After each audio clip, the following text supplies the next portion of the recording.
안녕하십니까. 환경기능사를 강의하는 전화택입니다. 이번 시간에는 여러분들과 2016년 2회 환경기능사 최근 관련도 문제 풀이를 하도록 하겠습니다. 문제 1번. 링겔만 농도표와 관계가 있는 것은 어느 것인가? 여기서 링겔만 농도표라는 것은 여러분들이 어떤 물질을 측정을 하는 장치인지 우리가 알아봐야 되겠죠. 그죠? 그래서 링겔만 농도표라는 것은 0도에서 5도까지 몇 단계로 이루어져 있느냐면 6단계로 구성이 되어 있어요. 자, 여기서 0도라고 하는 것은 색깔이 완전 백색이에요. 그리고 5도라는 것은 완전 흑색입니다. 자, 따라서 0도에서 5도까지 6단계로 구성되어 있으면서 0도가 완전 백색, 5도가 완전 흑색. 그러면 0도에서 5도로 갈수록 점점 백상지의 색깔이 검게 되는 거죠. 따라서 오염도를 측정하는 장치예요. 따라서 2도 정도가 회색이 나옵니다. 그래서 2도까지를 우리가 적합이라는 판정을 내리고 그리고 3도 이상을 부적합이라는 판정을 내려요. 따라서 측정할 수 있는 물질은 어떤 물질이 되느냐면 매연의 농도를 측정하는 장치가 된다고 보시면 됩니다. 자, 따라서 링겔만 농도표는 매연 측정과 관계가 있으니까 정답은 가번이 돼요. 그리고 문제 2번에 보면 수세법을 이용해서 제거할 수 있는 오염물질로 틀린 것은 어느 것인가? 여기서 수세법이라는 것은 뭐를 이용을 하죠? 물을 이용을 해서 처리하는 방법을 수세법이라고 그래. 자, 그러면 수세법을 이용할 수 있는 물질은 수용성 물질입니다. 수용성 물질 같은 경우에서는 물에 잘 녹으니까 우리가 수세법을 이용을 할 수 있고, 반면에 물에 잘 녹지 않는 난용성 기체 같은 경우에서는 물을 이용해서 처리할 수가 없겠죠. 따라서 여러분들이 보기에서 난용성 물질, 다시 말해서 물에 잘 녹지 않는 물질은 수세법을 이용을 할 수가 없다, 이렇게 생각하시면 돼요. 따라서 가번에 NH3, NH3가 암모니아입니다.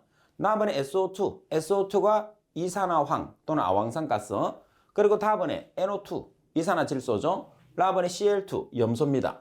따라서 네 가지 물질 중에서 물에 잘 녹지 않는 난용성 물질이 뭐가 있어요? 다번에 NO2, 이산화질소는 난용성 물질이니까 수소법을 이용해서 처리할 수가 없습니다. 자, 그리고 문제 3번에 보시게 되면 산성비에 관한 내용으로 틀린 것은 어느 것인가?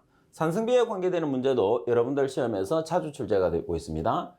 쉽게 생각해서 산성비라는 것은 비가 내리는데 산성가스가 녹아 들어가서 액성이 5.6 이하가 되는 비를 우리가 산성비라고 해요. 가번에 통상 pH가 5.6 이하를 말한다고 그랬어요. 맞습니다. 나번에 산성비는 인공건축물의 부식을 더디게 한다고 그러는데 부식을 촉진시키죠. 그래서 야외에 있는 문화재의 부식이 일어나는 게 가장 큰 문제입니다. 다번에 산성비는 토양의 광물질을 씻겨내려서 토양을 황폐화시킨다. 다시 말해서 토양에 있는 무기 성분을 유출을 시킨다는 그런 뜻이겠죠. 라번의 산성비는 황산화물이나 질소산화물 등이 물방울에 녹아서 생긴 것이다. 자, 여기서 황산화물이라는 것은 황산가스를 이야기하겠죠. 그리고 질소산화물이라는 것은 질산가스. 그리고 한 개가 더 있죠. HCl. 이렇게 3대 강산 물질들이 우리가 빗물 속에 녹아있는 상태를 산성비라고 표현을 하게 됩니다. 자, 따라서 정답은 나번이 정답이 됩니다. 그리고 4번 문제 보면 가스성 물질과 먼지를 동시에 제거할 수 있으면서 압력 손실이 큰 집진장치는 이렇게 나와 있어요. 그러면 여기서 핵심이 뭐냐면 가스성 물질과 입자성 물질을 동시에 제거한다고 그러죠. 그럼 먼저 입자성 물질은 건식과 습식 집진기를 통해서 다 제거할 수 있어요. 반면에 가스성 물질 같은 경우에서는 어떤 장치만 처리할 수 있어요? 가스성 물질 같은 경우에서는 세정 집진기, 다시 말해서 물을 이용할 수 있는 습식에서만 가능하죠. 그러면 가스와 입자를 동시에 제거를 한다는 것은 세정 집진기를 뜻하는 거예요. 그리고 세정 집진기 중에서 압력 손실이 가장 큰 집진기. 그러면 지금 문제 조건에서는 세정 집진기 중에서도 압력 손실이 크다. 그래서 종류가 나오면 벤츄리 스크래버가 정답이에요. 벤츄리 스크래버의 압력 손실이 얼마가 되죠? 300에서 800mH2가 되겠죠. 자, 그런데 지금 보기에서는 단순하게 가스성 물질과 입자성 물질을 동시에 처리할 수 있는 장치, 다시 말해서 습식 집진 장치를 찾으라는 뜻이에요. 따라서 습식 집진 장치는 세정 집진 장치니까 정답은 답을이죠. 그럼 왜 세정, 물을 뿌려주는 세정 집진기 같은 경우에서는 압력 손실이 커지느냐면 아무래도 이렇게 여러분들이 물을 작게 만들어서 강하게 뿌려주다 보니까 압력 손실이 많이 작용하게 되는 거죠. 따라서 4번의 정답은 가번이 됩니다. 그리고 5번 문제에 보면 대기가 매우 안정한 상태라 그랬습니다. 그래서 안정도를 보면 매우 안정한 상태일 때 아침과 새벽에 잘 발생하고 굴뚝의 높이가 낮으면서 지표 부근에 심각한 오염 문제를 발생시키는 연기의 모양은, 여러분들 아침과 새벽이라는 것은 역전이 형성됩니다. 역전. 그죠? 그리고 대기가 매우 불안정하다고 그랬어요. 매우 안정하다고 그랬어요. 그럼 대기가 매우 안정하다 그러면 전체가 역전이 일어나고 있는 형태죠. 역전이 일어난다는 소리는 연기가 퍼져나가지 못한다는 소리예요. 그래서 연기에 바람이 안 분다는 소리는 끝이 모아지는 형태니까 뱀이 기어가는 모양이라고 그래서 부채형, 다시 말해서 팬닝형을 이야기합니다.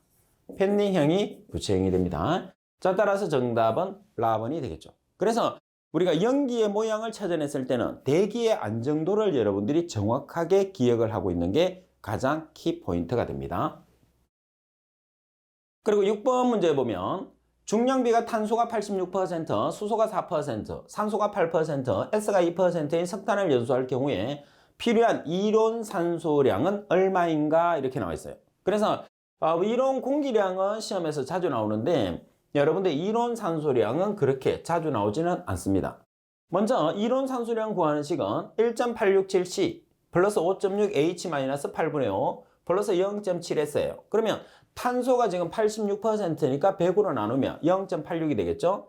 H는 4%니까 0.04, 산소는 8%니까 0.08, 그리고 0.7S, S의 함량이 2%니까 계산을 하면 1.79 S미터의 삼성 per 킬로그램이 돼요. 자, 그러면 여기서 여러분들이 나는 여기서 문제를 바꿔서 풀고 싶다. 어떻게 바꿔서 풀어? 자, 이론 산소량을 내가 암기를 하지 않았어요. 대신에 이론 공기량 A0를 내가 암기를 해놨단 말이에요.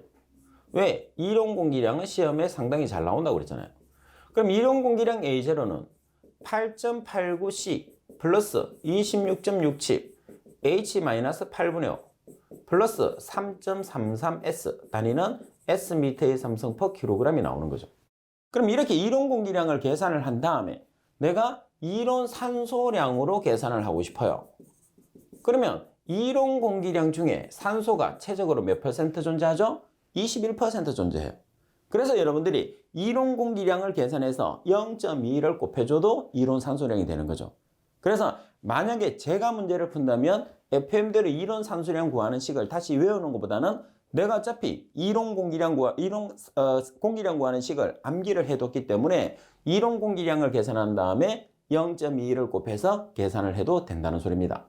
자, 그러면 대입을 해보시게 되면 자, 마찬가지 탄소 자리에는 86%니까 0.86을 대입을 하시고, 그리고 H 자리에는 4%니까 0.04, 그리고 산소 자리에는 8%니까 0.08, 그리고 S 자리에는 2%니까 0.02를 대입을 하세요. 그래서 나온 값에다가 얼마를 곱한다는 거죠? 바로 0.22를 곱하면 1.79란 값과 동일한 값이 나오게 되죠. 그래서 여러분들이 계산을 해주시면 됩니다. 그리고 문제 7번에 보시게 되면 집진장치에 대한 내용으로 알맞은 것은 어느 것인가? 알맞은 것을 찾는 거예요. 가번의 사이클론은 여과 집진장치라 하죠. 사이클론이라는 것은 어떤 집진장치죠? 원심력 집진장치예요. 그러면 사이클론이라는 원심력 집진장치에서 효율 향상책으로 반드시 알고 있어야 되는 효과가 뭐죠? 블로다운 효과. 다음에 중력 집진장치는 고효율 집진장치라고 그랬어요. 중력 집진기 같은 경우에서는 입자가 가장 큰 입자만 제거할 수 있죠. 따라서 효율이 높지 않은 저효율 집진기입니다. 다음에 여과 집진장치는 수분이 많은 먼지에 적합하다고 그랬어요. 여과 집진기라는 것은 건식장치에 해당해요? 아니면 습식장치에 해당합니까? 건식장치에 해당하죠. 따라서 건식은 물에 약하다고 생각하시면 됩니다. 따라서 적합하지 못하죠. 그리고 라번에 전기 집진장치는 코로나 방전을 이용하여 집진하는 장치다. 그래서 정답은 라번인데, 전기 집진기 같은 경우에서는 집진판 같은 경우와 그리고 먼지 입자, 전하를 여러분 나타내야 되는데, 집진판은 플러스로 만들고 먼지 입자는 마이너스로 해서 포집하는 장치가 전기 집진 장치입니다. 따라서 7번 같은 경우에서도 상당히 시험에서 자주 출제되고 있는 문제입니다. 그리고 8번에 보면 세정집진장치의 입자의 포집 원리에 대한 내용으로 틀린 것은, 자, 먼저 세정집진장치라는 것은 물을 사용하는 섭식이 됩니다. 섭식. 자, 가번에 밀입자 확산에 의해서 액젓과의 접촉을 쉽게 한다. 나번에 배기가스의 습도 감소로 인해서 입자가 응집하여 제거 효율이 증가한다. 여러분들 보시면 습도의 감소라고 그랬어요. 우리가 물을 뿌려주는 세정집진기 같은 경우에서는 물을 이용해서 제거하는 방식이죠. 그러면 습도가 감소되면 안 되고 습도가 증가를 해야 된다는 거죠. 그리고 다음에 액적의 입자가 충돌해서 부착한다. 액적이라는 것은 우리가 입자를 제거해주기 위해서 뿌려주는 물의 입자의 크기를 액적이라고 합니다. 다음에 입자를 핵으로 하는 전기 연결에 의해서 응집성을 증가시킨다고 그랬어요. 따라서 정답은 나번이 해당하겠죠. 그리고 9번 문제를 보시게 되면 액체 부탄 20kg을, 그래서 여러분들이 여기서 부탄의 분자식을 알고 있어야 됩니다. 부탄이라는 것은 C가 4개고 H가 10개를 부탄이라고 그래요. 부탄 20kg을 1기압 25도씨에서 완전 기화했을 때 부피를 계산을 하시오. 이렇게 문제가 나와 있죠. 그럼 식계산각에서 20kg을 미터의 삼성으로 계산을 하는 거예요. 그러면 20kg을 실제로 나타내는 단위는 S미터의 삼성이라는 표준으로 우리가 계산을 할 수가 있거든요. 자, 여러분들 순서를 보시게 되면 20kg을 S미터의 삼성으로 표준 상태로 계산을 한 다음에 온도와 압력을 보정해서 미터의 삼성으로 바꾸는 거예요. 자, 따라서 지금 부탄이 20kg이 나와 있으니까 1kmol 상태에서, 다시 말해서 기준을 잡았을 때 분자량이 얼마죠? 58이죠. 58 단위를 kg을 잡으면 그때의 최적은 무조건 22.4인데 단위는 kg에 해당하는 단위는 S미터의 삼성이 되는 거예요. 그래서 20kg에서 먼저 미터의 삼성으로 고치기 위해서 1kmol, 58kg분의 22.4S미터의 삼성을 해서 kg 없어지고 S미터의 삼성을 찾았어요. 자, 그런 다음에 여러분들이 온도를 보정을 하는데 S미터의 삼성은 표준이죠. 그래서 표준이 아래쪽에 옵니다. 반면에 위쪽은 그러면 어떤 상태가 가는 거죠? 현재.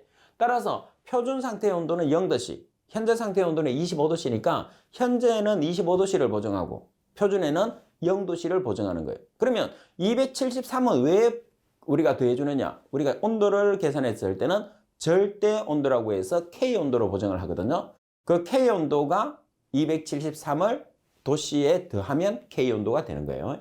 자, 따라서 계산을 하면 8.43미터의 삼성이라는 값이 나오게 됩니다. 그리고 10번 문제를 보시게 되면 물리적 합착과 화학적 합착에 대한 비교 설명으로 알맞은 것은, 우리가 합착의 종류가 두 가지가 있죠. 물리적 합착이라는 게 있고 화학적인 합착이라는 게 있는데 반드시 비교를 해 주셔야 돼요. 가번에 물리적 합착은 가역적이기 때문에 합착제의 재생이나 오염가스의 회수에 매우 편리하다고 되어 있어요. 바로 정답입니다. 반면에 물리적 합착은 온도의 영향을 받지 않는다고 그랬는데 온도의 영향을 받죠. 그래서 합착 온도가 낮으면 낮을수록 합착량이 많아집니다.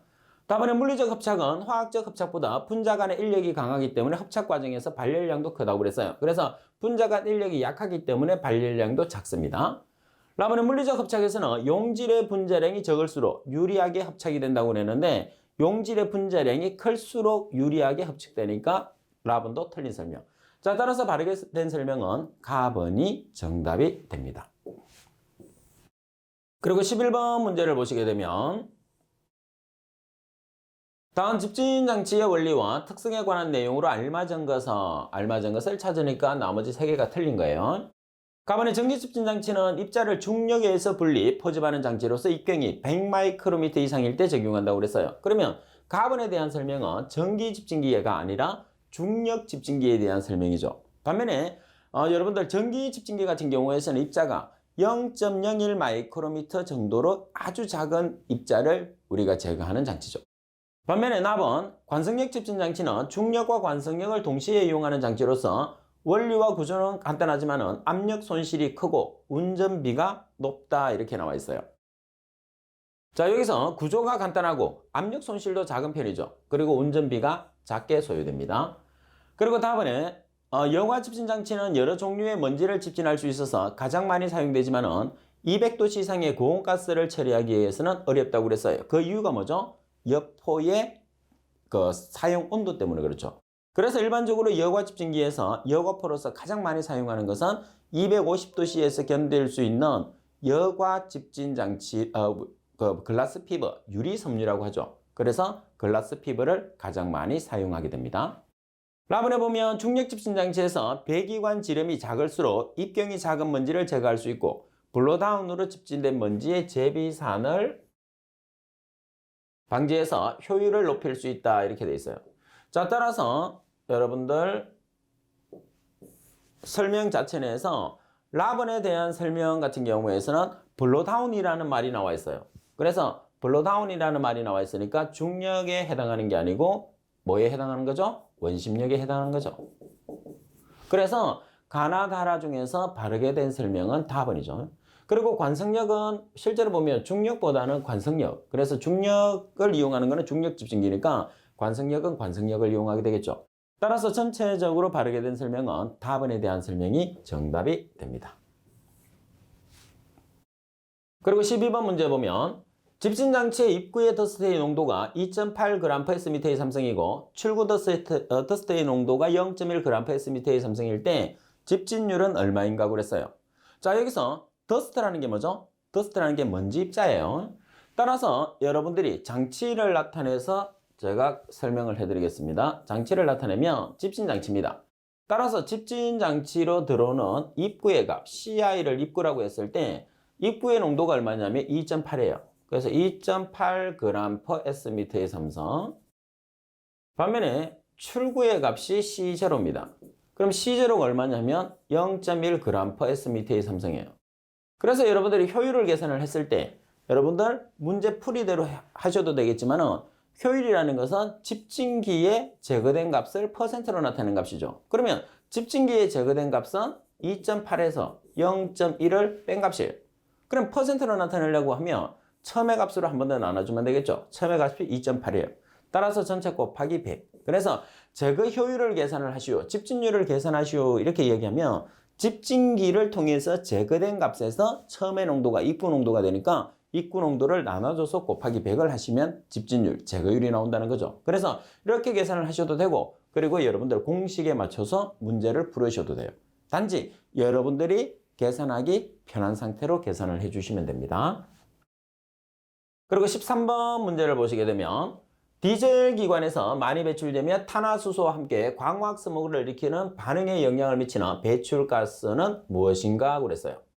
자, 우리가 디젤 기관이라는 것은 경유를 사용하는 자동차를 이야기하죠. 그래서 우리가 보통 보면은 휘발유나 경유에서 오염물질 자체가 서로 발생되는 물질은 비슷하지만 발생되는 경로는 조금씩 다르다는 거예요.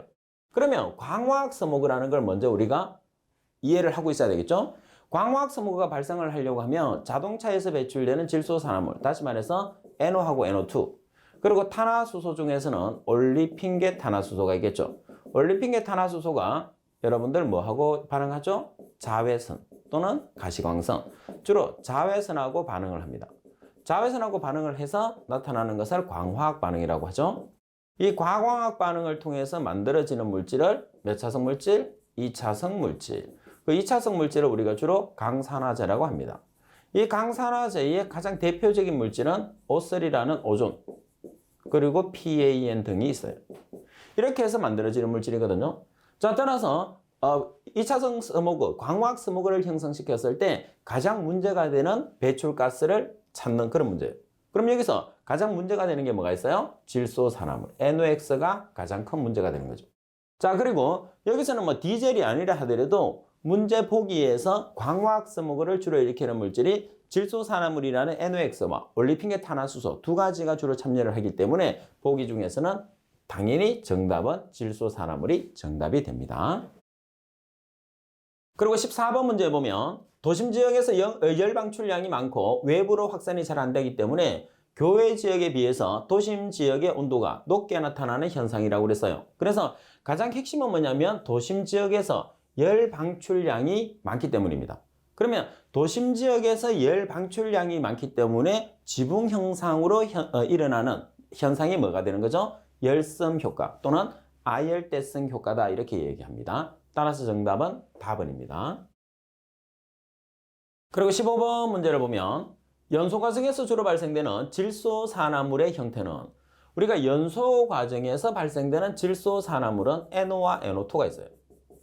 자, NO와 NO2가 있는데 그 나타내는 비를 보면 90대 10%로 NO가 절대적이에요. 그래서 가장 많이 배출되는 형태라 하면 NO가 되겠죠. 반면에 NO와 NO2가 대기 중에 발생을 했어요. 그러면 어떤 형태로 전환이 되느냐면 NO 같은 경우에서는 산소하고 결합을 잘 하거든요. 그리고 대기 중에는 산소가 풍부하죠. 그래서 발생된 NO는 순식간에 NO2로 전환이 됩니다. 자, 따라서 15번의 정답은 NO가 되겠죠. 그죠? 그리고 16번 문제를 보시게 되면 도시화가 진행될수록 하천의 홍수와 갈수 현상이 심화되는 이유는 자, 여기서 홍수라는 것은 물이 범람하는 거죠. 갈수라는 것은 물이 부족한 현상이에요. 그래서 두 가지가 번갈아서 자주 일어나는 이유다 이렇게 묻습니다. 가번에 대기오염 물질의 증가, 나번에 생활하수나 배출량의 증가, 다번에 생활용수 사용량의 증가, 그 다음에 지면 포장으로 강수의 침투성이 저하된다. 그래서 홍수와 갈수 현상이 심화되는 이유는 여기서 라번의 원인을 둔다고 볼 수가 있습니다. 따라서 정답은 라번이 돼요. 그리고 17번 문제를 보시면 수질오염 공정시험 기준상 육가크롬에 해당하는 문제가 나왔습니다. 육가크롬이라는 것은 CR6+죠. 육가크롬의 자외선 가시선 분광법 측정 원리에 대한 내용으로 간루안에 알맞은 말은 어느 것인가? 육가크롬에서 다이페닐 카바자이드를 작용시켜서 생성되는 1번의 착화합물이 흑광도를 2번 나노미터에서 측정해서 육가크롬을 정량을 한다고 그랬어요. 그래서 1번 같은 경우에서는 발색의 색깔이죠. 그리고 2번은 측정 파장이에요. 왜 그러냐면 지금 우리가 측정하고자 하는 자외선 가시선 분광법이라는 것은 발색이 일어나야 됩니다. 그 발색되는 색깔을 파장으로 측정하는 거예요. 자, 따라서 발생되는 색깔은 적자색이 되겠죠. 적자색이면서 540 나노미터에서 측정을 해요. 그러면 17번 같은 경우에서는 여러분들이 뭐를 기억을 해야 된다고 그랬느냐면 발색되는 색깔과 측정 파장을 잘 기억을 하셔야 돼요. 그래서 측정 파장과 발색액의 색깔을 비교를 해보면 예를 들어서 400 나노미터 때다. 그러면 갈색이 되겠죠. 갈색. 그리고 500 나노미터 때다 그러면 적색. 그리고 600 나노미터 이상이라고 하면 청색을 나타내게 됩니다. 그럼 여기에서는 여러분들이 적자색이다 그러면 적색 계통이니까 500대가 나와야 되고 청색은 600대가 돼야 되니까 전체적으로 이 내용만 기억을 하고 정확하게 값을 모른다 하더라도 나번이라는 것을 답을 찾아낼 수가 있어요. 그래서 여러분들이 편한 상태로 답을 찾아주시면 됩니다. 그리고 18번 문제를 보시게 되면 염소는 폐수 내의 질소 화합물과 결합해서 어떤 물질을 형성하느냐고 그랬어요. 그래서 여기서는 질소 화합물이라고 하면 NH3입니다. 암모니아예요. 따라서 여기서 염소라는 것은 염소 소독을 이야기합니다. 자, 따라서 염소 소독에서 발생된 염소가 질소 화합물이 되는 암모니아하고 결합을 하게 되면 어떤 물질이 형성이 되죠? 당연히 클로라민이 형성되죠. 그래서 정답은 나번. 그리고 19번에 보면 시판되는 황산의 농도가 96%이고 비중이 1.84일 때 노르말 농도를 계산을 하시오 그랬어요. 자, 이 문제는 상당히 중요하다고 그랬습니다. 그럼 여러분들은 항상 어떤 값을 계산하나요? 몰 농도를 계산하라고 그랬죠. 자, 몰 농도를 계산을 합니다. 몰 농도라는 게 몰/리터예요.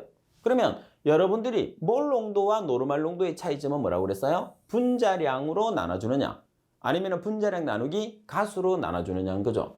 그래서 황산이라는 말을 줬으니까 여러분들은 황산이 H2SO4라는 걸 기억을 해 주셔야 되고 여기서 황산에서 H가 몇 개가 있느냐면 2개가 있어요. 따라서 2개가 있기 때문에 몇 가 물질이냐면 2가 물질이에요. 그래서 이당량이라고 이야기를 하는 거죠. 자, 따라서 우리가 문제를 풀었을 때 황산 1몰이라는 것은 분자량이니까 98g이에요. 그래서 1몰에 해당하는 값을 계산했을 때는 98g이라는 값을 사용을 하지만은 1당량이라는 개념을 사용을 했을 때는 98g 나누기 가수 2를 나눠주는 거예요.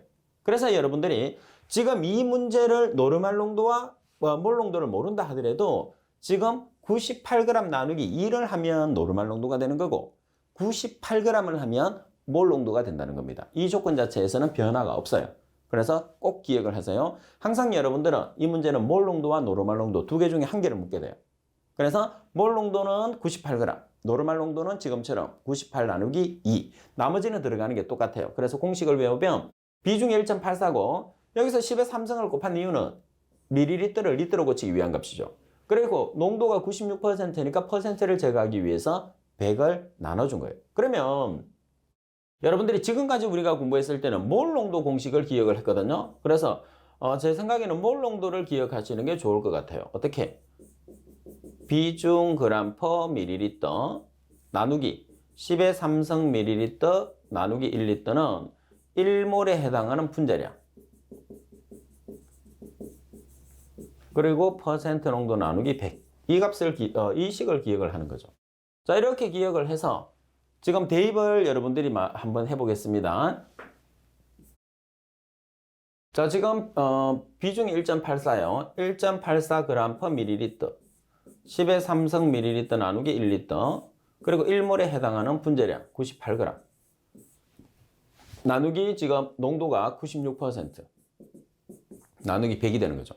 그래서 몰 농도를 계산하시오 이렇게 하면 이런 식으로 계산하시면 돼요. 반면에 이렇게 내가 알고 있는데 노르말 농도로 계산하시오 그러면 이 98g 대신에 어떻게 하라는 소리예요? 98 나누기 2를 하라는 소리입니다. 아니면 몰 농도를 계산해서 곱하기 가수를 하셔도 되고 그러면 헷갈리니까 여러분들이 98g을 쓰면 몰 농도 98g 나누기 가수 2를 쓰면 노르말 농도라는 것을 꼭 숙지를 하고 계셔야 됩니다. 그리고 20번 문제를 보시게 되면 수질오염 방지 시설의 처리 능력 또는 설계 시에 사용되는 다음 용어 중에서 그 성격이 나머지 색과 다른 것은 어느 것인가? 가번에 FMB라는 것은 먹이와 미생물의 비죠. 다음에 SVI라는 것은 슬러지 용적 지수, 다음에 용적 부하, 라번에 슬러지 부하. 그래서 여기서 나번에서 지금 표현하고 있는 SVI라는 것은 S는 슬러지, V는 볼륨, I는 인덱스라고 해서 슬러지 용적 지수라고 표기하거든요. 근데 이 슬러지 용적 지수라는 것은 침강성의 정도를 판단을 하는 거예요. 그래서 침강성의 정도를 판단하는 거기 때문에 정답은 나번이 됩니다. 그리고 21번에 보면 조류를 이용하는 산화제법으로 폐수를 처리할 경우에 가장 중요한 영양인자는 이 문제도 자주 나옵니다. 자, 여러분들 조류라고 하면 반드시 기억을 해야 되는 부분이 뭐죠? 조류라는 것은 광합성 작용을 한다는 거예요.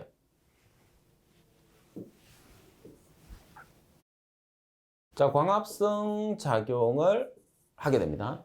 광합성을 하려고 하면 광합성이라는 것은 CO2와 H2O가 반응을 해요. 그러면 CH2O라는 여러분들 세포를 형성하고 O2를 형성하는 과정이거든요. 따라서 이 반응은 낮에 일어나고 뭐를 받아야 되죠? 햇볕을 받아야 돼요. 그래서 가장 중요한 영양인자를 묻게 되는 거죠. 따라서 가장 중요한 영양인자는 당연히 뭐가 되는 거죠? 햇볕이 되는 거예요. 그래서 정답은 21번의 정답은 가번. 따라서 항상 조류가 나오게 되면 광합성 작용. 그리고 광합성 작용을 하는 조류가 나타나게 되면 CO2와 O2를 이용하니까 O2라는 것은 O2가 이제 발생하죠. 그래서 산소의 변화가 생기기 때문에 산소의 균형을 유지한다는 말을 사용하게 되죠. 그래서 산소라는 말이 나오면 조류라는 것도 같이 기억을 해 주셔야 돼요. 그리고 22번 문제를 보시게 되면 생물학적 원리를 이용해서 영양염류를 효과적으로 제거할 수 있는 공법이라고 볼 수 없는 것은 여기서 질소나 인이라는 영양염류를 제거한다고 그래요. 그래서 우리가 고도처리라고 합니다. 인과 질소를 제거하는 공법을 고도처리라고 그래요. 가번에 보면 MAS, 나번에 AO, 다번에 바덴포, 나번에 UCT. 그래서 나번에 AO 공법은 인을 제거시킬 수 있는 공법. 그리고 다번에 바덴포는 우리가 4단계 바덴포는 질소만 제거하고 5단계 바덴포는 질소와 인을 동시에 처리합니다. 라번에 UCT 같은 경우에서는 인과 질소를 동시에 처리하는 공법이에요. 그러면 AS라는 것은 뭐냐면 여기서 A라는 것은 공기량을 뜻해요. 그리고 S라는 것은 뭐냐면 고형물을 뜻합니다. 그래서 ASB라는 것은 우리가 공기와 고형물의 비, 다시 말해서 부상에서 관계되는 공식입니다. 그러니까 고도처리법하고는 관계가 없어요. 자, 따라서 정답은 나번이 되죠. 그리고 23번 문제를 보시게 되면 활성설러지 공법, 활성설러지라는 것은 살아있는 미생물을 이용해서 처리하는 공법입니다. 생활하수 처리 시 과량의 유기물이 유입됐을 때 가장 적절한 응급조치로 알맞은 것은 유기물이 너무 많이 지금 유입되고 있어요. 자, 이렇게 됐을 때 어떤 조치를 하느냐면 슬러지 반송률을 증가를 하면 되겠죠. 왜 그러냐면 반응조 자체 내에서 자, 여러분들 반응조입니다. 그리고 침전조예요. 여기서 최종 침전조에서 슬러지가 가라앉습니다.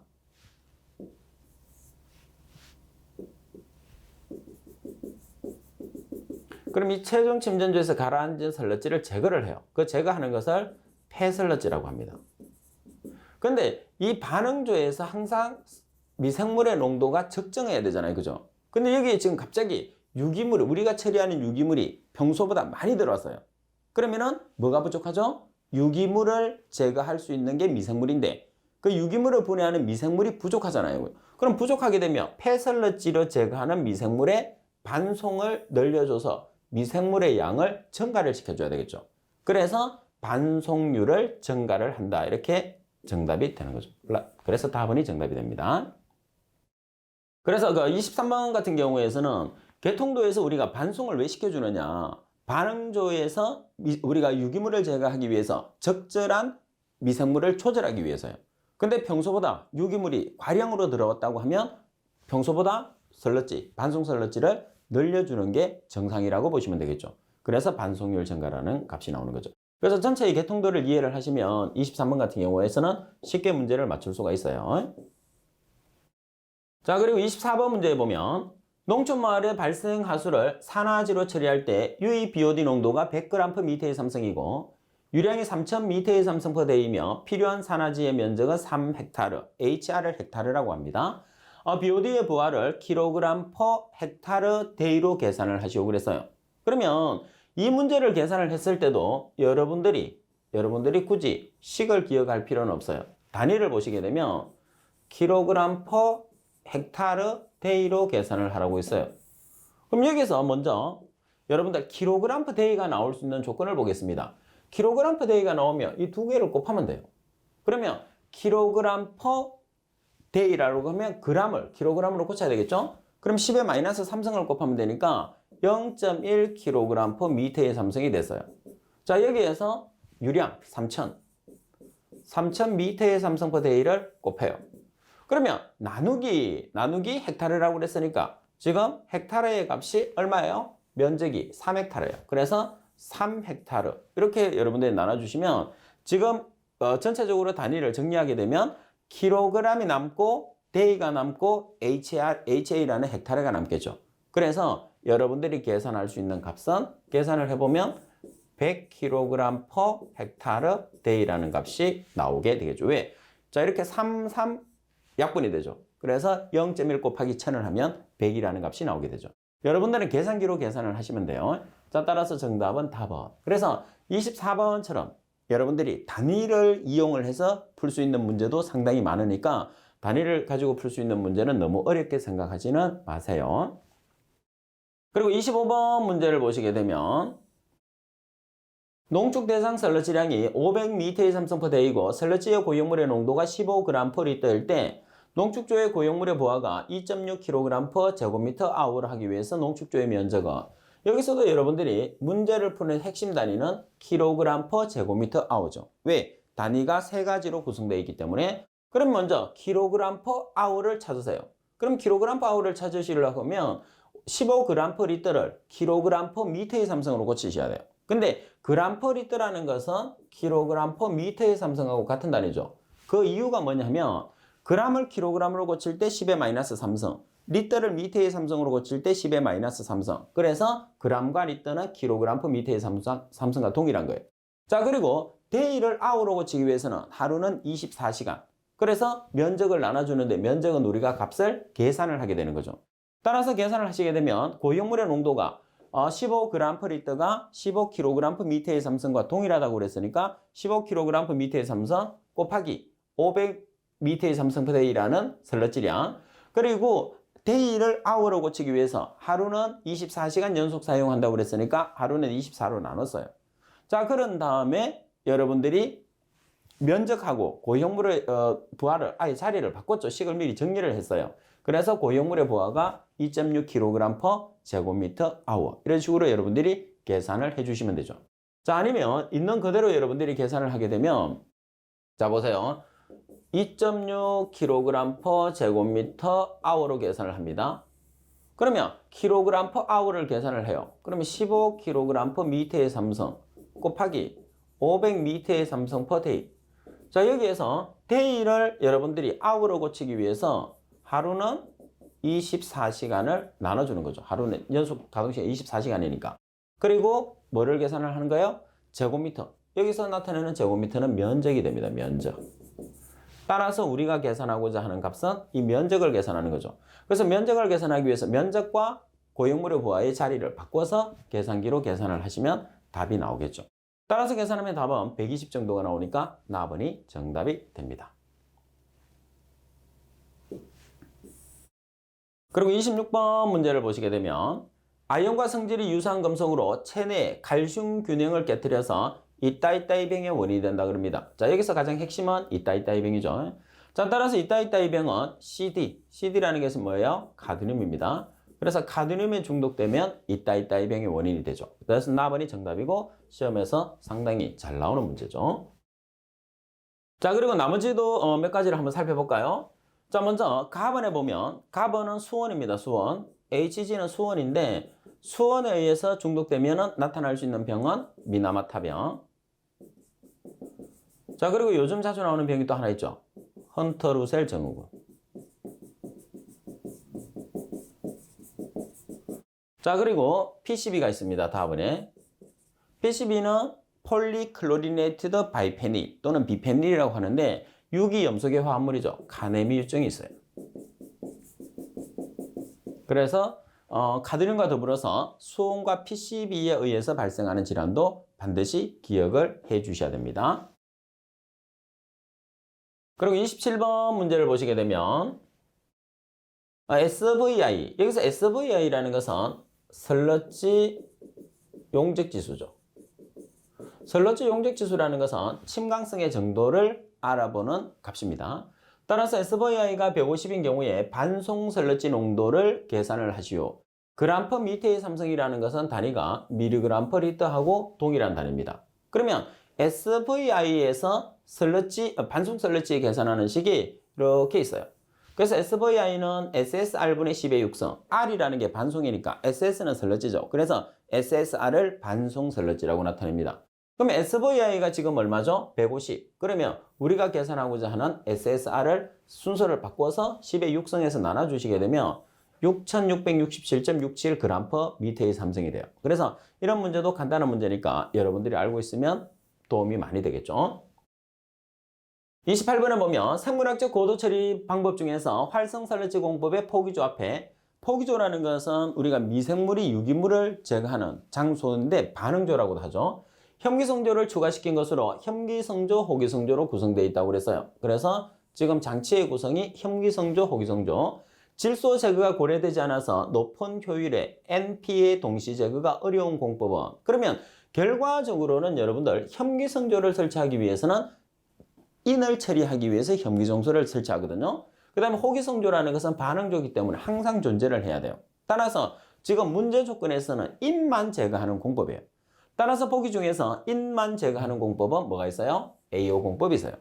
반면에 혐기성조와 질소를 제거하기 위해서 필요한 조, 질소를 제거하기 위해서 필요한 조가 무산소조예요. 반면에 인을 제거하기 위해서 필요한 조가 혐기성조입니다. 자, 이런 식으로 무산소조와 혐기소와 호기조로 구성되어 있다고 하면 나번에 A제곱 O공법, A제곱을 A2라고 그러죠. A2 O공법. 그래서 두 개 중에 한 개는 꼭 기억을 해야 됩니다. 자, 혐기조와 호기조로 이루어져서 인만 제거한다 그러면 A5공법. 그리고 혐기, 무산소, 호기조로 구성되어서 인과 질소를 동시에 제거한다 그러면 A2O 공법이 정답이 되겠죠. 그리고 29번에 보면 MLSS 농도가 1000mg/L이고 BOD 농도가 2000mg/L인 2000m의 삼성포대의 폐수가 포기조로 유입됐을 때 BOD와 MLSS의 부하를 계산하시오 그랬어요. 자, 여기서 BOD라는 것은 먹이, MLSS라는 것은 미생물입니다. 자, 따라서 먹이와 미생물의 비를 FMB라고 하죠. 먹이와 미생물의 비입니다. 그럼 여기서 먹이라는 게 BOD, 미생물이라는 게 MLSS예요. 그러면 BOD는 Q와 한 쌍이고 미생물은 최적 V와 한 쌍이 됩니다. 그래서 여러분들이 계산을 한번 해볼까요? 자, 먹이라는 BOD가 지금 얼마가 있어요? 200 있습니다. 200mg/L. 그리고 유량은 지금 유량이 2000입니다. 2000m의 삼성 per day. 그리고 MLSS는 1000mg/L. 그리고 최적 V가 지금 문제 조건에서 최적 V가 얼마가 되나요? 최적 V는 1000이네요. 그죠? 자, 그래서 단위를 환산을 해보겠습니다. 먼저 mg/L 분자 분모에 없어지죠. 그리고 미터의 삼성 없어지고 따라서 나온 단위는 per day라는 값이 나오게 되죠. 그래서 계산을 하게 되면 per day 이 값을 찾으시면 됩니다. 자, 그래서 여러분들이 답을 한번 볼까요? 답을 보시게 되면 0.4라는 값이 나오게 되겠죠. 그래서 보시다시피 답을 계산하면 0.4 per day라는 값을 우리가 계산을 할 수가 있습니다. 그래서 여러분들이 계산하는 문제 같은 경우에서는 기본적으로 공식을 반드시 알고 있어야지 정확하게 푸는 문제도 있겠지만은 여러분들이 단위를 이용을 한다든지 아니면은 여러분들 공식에서 문맥을 이용을 하게 되면 쉽게 문제를 접근할 수 있는 경우도 있어요. 그래서 계산하는 문제를 너무 어렵게만 생각을 하지 마시고 조금씩 접근하는 방법을 기억을 하시면 그렇게 어렵지는 않으니까 여러분들이 너무 배제는 안 해주셨으면 좋겠어요. 어차피 문제라는 것은 계산 문제도 어느 정도 풀으셔야 되고 그 다음에 이론 문제도 많이 맞추셔야 되니까 두 개를 병행하는 게 가장 좋다고 생각하시면 됩니다. 자, 오늘 수업은 이것으로 마치도록 하겠습니다. 수고하셨습니다.